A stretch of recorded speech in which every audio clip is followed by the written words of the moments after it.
ಈ ಬಡ್ಜೆಟ್ಟು ನನಗನ್ಸುತ್ತೆ ಇದು ಕೇಂದ್ರ ಸರ್ಕಾರದ ಬಡ್ಜೆಟ್ ಅಂತ ನನಗಂತೂ ಅನ್ನಿಸ್ತಾ ಇಲ್ಲ. ಏಕೆಂದರೆ ಇದು ಬಿಹಾರ ಮತ್ತು ಆಂಧ್ರಾಗೆ ಸಂಬಂಧಪಟ್ಟಂಥ ಒಂದು ಬಡ್ಜೆಟ್ ಅಂತ ಹೇಳಿದ್ರೆ ತಪ್ಪಾಗಲ್ಲ.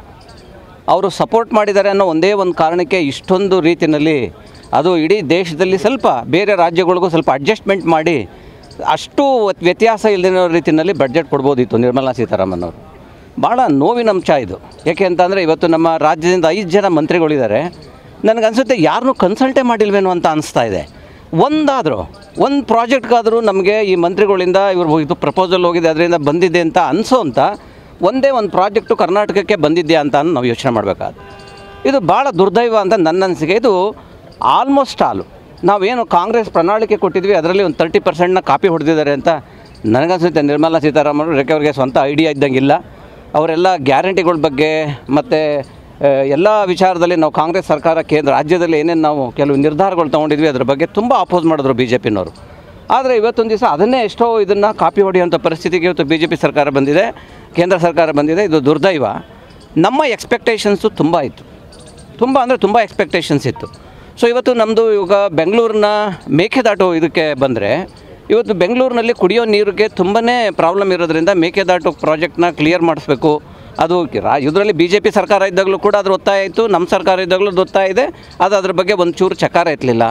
ಆಮೇಲೆ ಮಹದಾಯಿ ಇರ್ಬೋದು, ಕಳಸಾ ಬಂಡೂರಿ ಇರ್ಬೋದು, ಮತ್ತು ಎಲ್ಲ ಇದನ್ನು ಆಮೇಲೆ ಎತ್ತಿನಹೊಳೆ ಇರ್ಬೋದು, ನ್ಯಾಷನಲ್ ಪ್ರಾಜೆಕ್ಟ್ ಮಾಡಬೇಕು ಅಂತ ಅಂದ್ಬಿಟ್ಟು BJP ಸರ್ಕಾರ ಇದ್ದಾಗಲೇ ಪ್ರಸ್ತಾವನೆ ಕಳಿಸಿದರು. ಅದನ್ನು ಕೂಡ ಅದಕ್ಕೆ ಯಾವುದೋ ಒಂದು ಕಿಂಚಿತ್ತಿದ್ದಿಲ್ಲ, ಅದಕ್ಕೆ ದುಡ್ಡನ್ನು ಕೊಟ್ಟಿಲ್ಲ. ಮತ್ತು ಅದರ ಜೊತೆಗೆ ನಮ್ಮದು ಭದ್ರಾ ಮೇಲ್ದಂಡೆಗೆ ಲಾಸ್ಟ್ ಬಡ್ಜೆಟಲ್ಲಿ ಏನು 5300 ಕೋಟಿ ರೂಪಾಯಿನ ಅಲೋಕೇಟ್ ಮಾಡಿದರು, ಅದನ್ನು ಬಿಡುಗಡೆ ಮಾಡೋದ್ರ ಬಗ್ಗೆ ಎಲ್ಲೂ ಕೂಡ ಒಂದು ಚಕಾರ ಎತ್ತಿಲ್ಲ. ಆಮೇಲಿಂದ ನಾವು ಇವತ್ತು ಬಿಹಾರಕ್ಕೆ ನನಗೆ ಆಶ್ಚರ್ಯ ಆಗೋದೇನಂತ ಅಂದರೆ ನೆರೆ ಹಾವಳಿಯಿಂದ ತುತ್ತಾದಂಥ ಒಂದು ಪರಿಸ್ಥಿತಿನ ಅದನ್ನು ನಿರ್ವಹಣೆ ಮಾಡೋದಕ್ಕೆ 11,500 ಕೋಟಿ ರೂಪಾಯಿ ದುಡ್ಡು ಕೊಡ್ತಾರೆ. ಆದರೆ ಕರ್ನಾಟಕದಲ್ಲಿ ನಾವು ಸುಪ್ರೀಂ ಕೋರ್ಟ್ಗೆ ಹೋಗಿ ಇತಿಹಾಸದಲ್ಲೇ ಮೊದಲನೇ ಬಾರಿಗೆ ನಾವು ಸುಪ್ರೀಂ ಕೋರ್ಟ್ಗೆ ಹೋಗಿ ನಮಗೆ ಇದನ್ನು ಡ್ರಾಟ್ ರಿಲೀಜ್ ಫಂಡನ್ನು ಕೊಡಿ ಅಂತ ಅಂದ್ಬಿಟ್ಟು ಕೇಳೋದಕ್ಕೆ ಅದನ್ನು ಎಷ್ಟೋ ಸ್ವಲ್ಪ ಕೊಟ್ಟಿದ್ದಾರೆ ಹೊರತು ಅದ್ರ ಬಗ್ಗೆ ಯಾವುದನ್ನು ಕರ್ನಾಟಕಕ್ಕೂ ಕೊಡ್ಬೋದಿತ್ತು. ಒಂದು 5,000 ಕೋಟಿ, 8,000 ಕೋಟಿ, 10,000 ಕೋಟಿ ಕೊಡ್ಬೋದಿತ್ತು. ನಾವು ಮನುಷ್ಯರಲ್ವಾ, ಕರ್ನಾಟಕದಲ್ಲಿರೋರು ಅಷ್ಟು ಜನ. ಇವತ್ತು ಮೊನ್ನೆಯಿಂದ ಮಳೆ ಬಂದು ನೀವು ನೋಡ್ತಾ ಇದ್ದೀರಿ. ಈ ಸರಿನೂ ಕೂಡ ಅತಿಯಾದ ಮಳೆಯಿಂದ ಎಷ್ಟೊಂದು ಪ್ರಾಬ್ಲಮ್ ಆಗಿದೆ ಅಂತ. ಕಳೆದ 4-5 ವರ್ಷಗಳಿಂದ ಕೂಡ ಇವತ್ತು ಆಲ್ಮೋಸ್ಟ್ NDRF ರಿಪೋರ್ಟ್ ಕೊಟ್ಟಿರೋ ಪ್ರಕಾರನೂ 1,00,000 ಕೋಟಿಗಿಂತ ಜಾಸ್ತಿ ನಮಗೆ ಅಲ್ಲಿ ಅನ್ಯಾಯಗಳಾಗಿದೆ ಮತ್ತು ಆಸ್ತಿಪಾಸ್ತಿಗಳ ಹಾನಿಯಾಗಿದೆ. ಆದರೂ ಕೂಡ ಇವತ್ತು ನಮ್ಮ ಕಡೆ ಗಮನ ಹರಿಸ್ತಾನೆ ಇರೋದು ಕೇಂದ್ರ ಸರ್ಕಾರಕ್ಕೆ. ಇವತ್ತು 19 ಜನ MP ಗಳನ್ನ ಗೆಲ್ಲಿಸ್ಕೊಟ್ಟಿದ್ರು ಕೂಡ ಕರ್ನಾಟಕದ ಜನಕ್ಕೆ. ಬಟ್ ಕರ್ನಾಟಕ ಜನಕ್ಕೆ ಇವತ್ತು ಎಲ್ಲೋ ಒಂದು ಕಡೆ ಮಲ್ತಾಯಿ ಧೋರಣೆ ಮಾಡೋದ್ರ ಮುಖಾಂತರ ಅವರ ಸ್ವಾಭಿಮಾನದ ಮೇಲೆ ಧಕ್ಕೆ ತರುವಂಥ ಕೆಲಸ ಮಾಡಿದ್ದಾರೆ ಅಂತ ನನ್ನ ಅನಿಸಿಕೆ ಏನಂತ ಅಂದರೆ 5 ಜನ ಮಂತ್ರಿಗಳು ಅವ್ರಿಗೇನಾದರೂ ಕನ್ನಡಿಗರ ಬಗ್ಗೆ ಅಭಿಮಾನ ಇದ್ದರೆ, ಸ್ವಾಭಿಮಾನ ಇದ್ದರೆ ಅವ್ರು ನಿಜವಾಗ್ಲೂ ರಾಜೀನಾಮೆ ಕೊಡಬೇಕು. ಅವರು ನಿಜವಾಗ್ಲೂ ಇಲ್ಲಿ ಇರೋದಕ್ಕೆ ಅವ್ರಿಗೆ ಹೆಂಗಿದಾರೋ ನನಗಂತೂ ಅರ್ಥ ಆಗ್ತಾಯಿಲ್ಲ. ಏನು ಮಾಡಿದ್ದಾರೆ ಕರ್ನಾಟಕಕ್ಕೆ? ಯಾವುದಾದ್ರೂ ಒಂದೇ ಒಂದು ಸಣ್ಣ ಪ್ರಾಜೆಕ್ಟ್ ಕೊಟ್ಟಿರೋದಂಥದ್ದನ್ನು ಹೇಳಿ ನೋಡೋಣ. ಯಾವುದರಲ್ಲೂ ಇಲ್ಲ. ಅದರಿಂದ ನಮ್ಮ ಕೃಷಿ ಕ್ಷೇತ್ರಕ್ಕೆ ಇರ್ಬೋದು, ನಾವು ಕೃಷಿ ಕ್ಷೇತ್ರಕ್ಕೆ ಬಹಳಷ್ಟು ನಿರೀಕ್ಷೆಗಳು ಇಟ್ಕೊಂಡಿದ್ವಿ.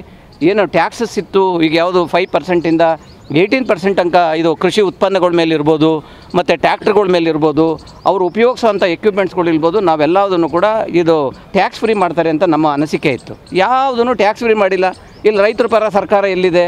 ಅದರ ಜೊತೆಗೆ ರೈತನಿಗೆ ಸ್ವಾಭಿಮಾನವಾಗಿ ಬದುಕಬೇಕಂತ ಅಂದರೆ ಲೋನ್ ವೇವರ್ ಮಾಡೋ ಅವಶ್ಯಕತೆ ಇಲ್ಲ. ಅವ್ರಿಗೆ ಲೋನ್ದು ಒಂದು ಸ್ಟ್ರಕ್ಚರು ಯಾವ ಥರ ನೀತಿ, ಒಂದು ಸಾಲ ನೀತಿನ ಒಂದು ಕೊಡ್ತಾರೆ ಅಂತ ನಾನು ಅಂದ್ಕೊಂಡಿದ್ದೆ. ರೈತರ ಪರ ಇವ್ರು ಏನಾದ್ರು ಇದ್ದರೆ ಒಂದು ಸಾಲ ನೀತಿನ ಒಂದು ಅನೌನ್ಸ್ ಮಾಡ್ತಾರೆ. ಆಮೇಲಿಂದ ಲೋನ್ ತೊಗೊಂಡಿದ್ದಂಥದ್ದನ್ನು ರೀಸ್ಟ್ರಕ್ಚರ್ ಮಾಡುವಂಥ ಒಂದು ವ್ಯವಸ್ಥೆನ ಏನಾದರೂ ಕಲ್ಪಿಸಿ ಅವ್ರು. ಯಾಕೆಂತ ಅಂದರೆ ಇವತ್ತೊಂದು ದಿವಸ ಇಡೀ ದೇಶಕ್ಕೆ ಅನ್ನ ಕೊಡೋನು ರೈತ. ಅದನ್ನು ಯಾವುದೇ ರೀತಿಯಲ್ಲೂ ಟಚ್ ಮಾಡಿಲ್ಲ. ಆಮೇಲೆ ಏನು ಹಿಂದೆ ಒಂದು ಈ ರೈತರ ಜೊತೆಯಲ್ಲಿ ಒಂದು ಕಮಿಟ್ಮೆಂಟ್ ಆಗಿತ್ತು, ಆ ಯಾವುದೂ ಒಪ್ಪಂದನ ಅವರು ಒಪ್ಕೊಂಡಿದ್ದೀವಿ, ಅದಕ್ಕೆ ಪೂರಕವಾಗಿ ನಾವು ಬಡ್ಜೆಟ್ ಕೊಟ್ಟಿದ್ದೀವಿ ಅಂತ ಎಲ್ಲೂ ಮಾಡಿಲ್ಲ. ಸೊ ಅದರಿಂದ ಇವನು ರೈತರ ಪರ ಇಲ್ಲ, ಇವನ್ ಡೆವಲಪ್ಮೆಂಟ್ ಪರ ಇಲ್ಲ. ಇವನು ರೈಲ್ವೇದು ನೀವು ತಗೊಂಡ್ರೆ ಕರ್ನಾಟಕದಲ್ಲಿ ಸಾಕಷ್ಟು ರೈಲ್ವೇದು ಇನ್ನೂ ಎಷ್ಟೋ ಲೈನ್ಗಳ ಉನ್ನತೀಕರಣ ಮಾಡೋದಿರ್ಬೋದು, ಪ್ರತಿಯೊಂದಕ್ಕೂ ಕೂಡ ಅಲ್ಲೂ ಕೂಡ ಅದು ಕೊಟ್ಟಿಲ್ಲ. ಬೆಂಗಳೂರು ಸಿಟಿನಲ್ಲಿ ನಾವು ನಿರೀಕ್ಷೆ ಸೋಮಣ್ಣ ಅವರೇ ಮಿನಿಸ್ಟರ್ ಆಗಿರೋದ್ರಿಂದ ಅವರು ಬೆಂಗಳೂರು ಬಗ್ಗೆ ಭಾಳ ಒಳ್ಳೆ ಮಾಹಿತಿ ಇರೋದ್ರಿಂದ ನಾವು ಅಂದ್ಕೊಂಡಿದ್ವಿ ಆ ರೈಲ್ವೆ ಕ್ರಾಸಿಂಗ್ಗಳೆಲ್ಲ ನಿಮ್ಗೆ ಗೊತ್ತಿದೆ, ಬೆಂಗಳೂರು ಟ್ರಾಫಿಕ್ಕಿಂದ ಎಷ್ಟೊಂದು ಸಮಸ್ಯೆಗಳು ಅನುಭವಿಸ್ತಾ ಇದೆ ಅಂತ. ಅಲ್ಲಿ ಅದಕ್ಕೆಲ್ಲನೂ ಆ ಗೇಟ್ಗಳನ್ನ ತೆಗಿಲಿದ್ದಕ್ಕೆ ಒಂದು ಟ್ರಾಫಿಕ್ ಫ್ರೀ ಮಾಡುವಂಥ ಒಂದು ವ್ಯವಸ್ಥೆನ ಕಲ್ಪಿಸೋದಕ್ಕೆ ಕೆಲವು ಪ್ರಾಜೆಕ್ಟ್ಗಳನ್ನ ಕೆಲವು ದುಡ್ಡನ್ನು ಕೊಡ್ತಾರೆ ರೈಲ್ವೆಗೆ ಅಂತ ಹೇಳಿದ್ವಿ. ಅವ್ರು ರೈಲ್ವೆಗಂತೂ ಏನೂ ನಮ್ಮ ಕರ್ನಾಟಕಕ್ಕೆ ಅಷ್ಟು ಕೊಟ್ಟಿಲ್ಲ. ಇವನ್ನ ನ್ಯಾಷನಲ್ ಹೈವೇಸ್ಗೆ ಬಿಹಾರಕ್ಕೆ ಅಷ್ಟೊಂದು ದುಡ್ಡು ಕೊಟ್ಟಿದ್ದಾರೆ, ಆಂಧ್ರಾಗೆ ಅಷ್ಟು ದುಡ್ಡು ಕೊಟ್ಟಿದ್ದಾರೆ, ನಮ್ಮದ್ರಲ್ಲಿ ನಮಗೆ 2% ದುಡ್ಡನ್ನು ನಮಗೆ ಕೊಟ್ಟಿಲ್ಲ. ಇಷ್ಟೊಂದು ಟ್ಯಾಕ್ಸ್ ಕೊಡುವಂಥ ಕರ್ನಾಟಕಕ್ಕೆ ಯಾಕೆ ಈ ಥರ ಮಲ್ತಾಯಿ ಧೋರಣೆ ತೋರ್ತಾ ಇದ್ದಾರೆ ಅಂತ ನನಗೆ ಅರ್ಥ ಆಗ್ತಾ ಇಲ್ಲ. ಅದ್ರ ಜೊತೆಗೆ ನಾವು ಈಗ ಇದರಲ್ಲಿ ಬೆಂಗಳೂರು ಸಿಟಿಗೆ ಪೆರಿಫೆರಲ್ ರೋಡ್ ಇರ್ಬೋದು ಮತ್ತು ವಾಟ್ರ್ ಬಾಡಿನ ಡೆವಲಪ್ ಮಾಡೋದಕ್ಕೆ ಅಂತ ಅಂದ್ಬಿಟ್ಟು 6,000 ಕೋಟಿನ ಲಾಸ್ಟ್ ಬಡ್ಜೆಟಲ್ಲೇ 15th ಫೈನಾನ್ಸ್ ರೆಕಮೆಂಡ್ ಏನು ಮಾಡಿತ್ತು ಅದ್ರ ಪ್ರಕಾರ ಕೊಡ್ತೀವಿ ಅಂತ ಒಪ್ಕೊಂಡಿದ್ರು. ಅದನ್ನು ಕೂಡ ಕೊಟ್ಟಿಲ್ಲ. ಅಲ್ಲಿಗೆ ಯಾವುದು ಕರ್ನಾಟಕ ಅಂತಂದರೆ ಯಾವ ರೀತಿ ನೆಗ್ಲೆಕ್ಟ್ ಮಾಡ್ತಾ ಇದ್ದಾರೆ, ಇದು ಸರಿನಾ ಇವ್ರು ಮಾಡ್ತಾ ಇರೋದು ಅನ್ನೋದು ನನ್ನ ಇದು. ಅದಕ್ಕೆ ನಮ್ಮ MP ಗಳು ಕರ್ನಾಟಕದಿಂದ BJPಯಿಂದ ಆಯ್ಕೆ ಆಗಿರುವಂಥ ಮತ್ತು JDSಯಿಂದ ಆಯ್ಕೆ ಆಗಿರುವಂಥ ಭಾಳ ಇದು ಯಾರು ಧುರೀಣರು ಮತ್ತು MP ಗಳು ಇದಕ್ಕೆ ಕನ್ನಡದ ಜನತೆಗೆ ಆನ್ಸರ್ ಮಾಡಬೇಕಾಗಿದೆ ಇವತ್ತಂದರೆ. ಇದಾವೆ ಅಂತ ಅಂದರೆ ಬಿಹಾರದಲ್ಲಿ JDU, ಆಂಧ್ರದಲ್ಲಿ TDP ಇವರು ಕೇಂದ್ರ ಸರ್ಕಾರ ಜೊತೆ ಸೇರ್ಕೊಂಡಿದ್ದಾರೆ ಅಂತ ಹೆಚ್ಚು ಅನುದಾನ ಕೊಟ್ಟಿದ್ದಾರೆ. ಕರ್ನಾಟಕದಲ್ಲಿ JDS ಕೂಡ ಸೇರ್ಕೊಂಡಿದೆಯಲ್ಲ, ಅದು ಹಳೆ ಮೈಸೂರು ಭಾಗಕ್ಕಾದರೂ ಲಾಭ ಆಗಬೇಕಿತ್ತು ಅದರದ್ದು. ಅದು ಈ ವಿಚಾರದಲ್ಲಿ ಕುಮಾರಸ್ವಾಮಿ ಸಂಪೂರ್ಣವಾಗಿ ನೈತಿಕವಾಗಿಯೇ ಅವರು ಸೋತ್ಬಿಟ್ಟಿದ್ದಾರೆ ನನ್ನ ಪ್ರಕಾರ. ಯಾಕೆಂತಂದರೆ ಅಷ್ಟೊಂದೆಲ್ಲ ಮಾತಾಡ್ತಾರೆ ಕರ್ನಾಟಕಕ್ಕೆ ಬಂದು ಕುಮಾರಸ್ವಾಮಿ ಅವರು ದೊಡ್ಡದಾಗಿ ನಾನು ಕರ್ನಾಟಕನ ಹಂಗೆ ಮಾಡ್ತೀನಿ ಹಿಂಗೆ ಮಾಡ್ತೀನಿ ಅಂತ ಹೇಳ್ತಾರೆ. ಈಗ ನೋಡಿದ್ರೆ ಅವ್ರದ್ದು ಏನೂ ನಡೆದಿಲ್ಲ, ಅವ್ರನ್ನ ಗಣನೆ ಕೂಡ ತಗೊಂಡಿಲ್ಲ. ಯಾವುದಾದ್ರು ಒಂದು ಪ್ರಾಜೆಕ್ಟ್ ಕೊಟ್ಟಿದ್ದಾರೆ ಕರ್ನಾಟಕಕ್ಕೆ, ಅವ್ರ ಇಲಾಖೆನಾರೆ ಹೋಗಲಿ, ಯಾವುದೂ ಇಲ್ಲ. ಮಾತಾಡಬೇಕೀಗ ಅವ್ರು ಕುಮಾರಸ್ವಾಮಿ ಅವರು. ನಾನು ಅಲ್ಲಿ ಹೋದರೆ ಕರ್ನಾಟಕ ಜನಕ್ಕೆ ಹೇಳೋದೊಂದು ಮಾಡೋದೊಂದು ಆಗಬಾರ್ದು. ನಾವು ಏನು ಹೇಳ್ತೀವಿ ಅದರಲ್ಲಿ ಅಟ್ಲೀಸ್ಟ್ 2% ಆದರೂ ಏನಾದರೂ ಮಾಡೋ ರೀತಿಯಲ್ಲಿ ಇರಬೇಕೇ ಹೊರತು ಬರೀ ಜನ ನಂಬಿಸ್ತಾರೆ ಅಂತ ನಂಬಿಸುವಂಥ ಇವತ್ತೇನು BJP ಮಾಡ್ತಾ ಇದೆ ಕೇಂದ್ರ ಸರ್ಕಾರದಲ್ಲಿ, ಬರೀ ಅವರು ಹೇಳೋದು ಅವ್ರು ಮಾತಾಡೋದು ಯಾವ ಥರ ಇರ್ತದೆ ಅಂತ ಅಂದರೆ ನಾವೇನೋ ದೇಶನ ಉದ್ಧಾರ ಮಾಡಿಬಿಡ್ತೀವಿ ಅಂತ. ಆರ್ಡಿನರಿ ಬಡವ್ರಿಗೂ ಕೂಡ ಅನುಕೂಲ ಆಗಲ್ಲ. ಇದರಲ್ಲಿ ಯಾವುದೋ ಪ್ರಧಾನ ಮಂತ್ರಿ ಆವಾಸ್ ಯೋಜನೆಯಲ್ಲಿ ನೀವು ಯಾರನ್ನಾದರೂ BJP MP ಗಳನ್ನ ಅಥವಾ ಮಿನಿಸ್ಟರ್ಸ್ನ ಕೇಳಿ ನೀವು ಅಂಕಿಅಂಶ ತಗೊಳ್ಳಿ. ಎಷ್ಟು ಮನೆನ ಬೆಂಗಳೂರಲ್ಲಿ ಕರ್ನಾಟಕದಲ್ಲಿ ಇವತ್ತು ರೂರಲಲ್ಲಾಗಲಿ ಅಥವಾ ಅರ್ಬನ್ನಲ್ಲಾಗಲಿ ಎಷ್ಟು ಮನೆ ಕಟ್ಟಿದ್ದಾರೆ ಅಂತ ನೀವು ಕೇಳಿ. ಎಷ್ಟು ಮನೆ ಕಟ್ಟಬೇಕು ಅಂತ ಅವ್ರ ಪ್ಲ್ಯಾನ್ ಇತ್ತು, ಎಷ್ಟು ಮನೆ ಕಟ್ಟಿದ್ದಾರೆ ಅಂತೇಳಿ ಅದು ಸಫಲವಾಗಿದೆ ಅನ್ನೋದನ್ನು ನೀವು ಸ್ವಲ್ಪ ಯೋಚನೆ ಮಾಡಿದ್ರೆ ಇದು ಬರೀ ಅನೌನ್ಸ್ ಮಾಡೋಕ್ಕೆ ಮಾಡ್ತಾ ಇರೋದೇ ಹೊರತು ಇದರಲ್ಲಿ ಯಾವುದೇ ರೀತಿಯಾದ ಅನುಕೂಲ ಕರ್ನಾಟಕಕ್ಕಂತೂ ಸಿಗಲ್ಲ ನನ್ನ ಪ್ರಕಾರ. ಹಳೆ ಮೈಸೂರು ಭಾಗಕ್ಕೆ ಡಬಲ್ ಐಟಿ ಬಗ್ಗೆ ರಾಜ್ಯ ಸರ್ಕಾರ ಪತ್ರ ಬರೆದಿತ್ತು, ಅದನ್ನು ಕೂಡ ಕನ್ಸಿಡರ್ ಮಾಡೋದಕ್ಕೆ ಮುಂದಾಗಿಲ್ಲ ಸರ್ಕಾರ.